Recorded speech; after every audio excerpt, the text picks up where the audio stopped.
Hello বন্ধুরা, তোমরা সবাই কেমন আছো? আশা করি তোমরা সবাই ভালো আছো। দুদিন ধরে সকালবেলা বেরিয়ে যাচ্ছি, তো এর জন্য ভিডিও করে দেখাতে পারছি না তোমাদের। আমি সেই গাড়িটা নিয়ে দুদিন ধরে লেবু নিয়ে যাচ্ছি রানাঘাটে। রানাঘাটে বসে লেবু বিক্রি করছি। বিক্রি করে ওই আসতে 1:30টাও বেজে যাচ্ছে, কোনো দিন 1টাও বেজে যাচ্ছে। কালকে 12:30টার সময় এসেছি বাড়িতে লেবু বিক্রি করে।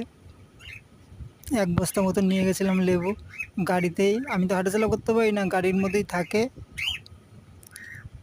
কাউকে বললে নামিয়ে দেয়, ওখানে বসে বিক্রি করি। বিক্রি হয়ে গেলে, শেষ হয়ে গেলে তারপর আবার ওই গাড়িতেই চলে আসি। কালকে তোমাদের ভিডিও করে দেখাবো যে আমি কোথায়, রানাঘাটে কোথায় বিক্রি করি। রানাঘাট আনলিয়া বড় একটা বাজার আছে, সেই বাজার এক সাইডে বসি, আমি বসে বিক্রি করি।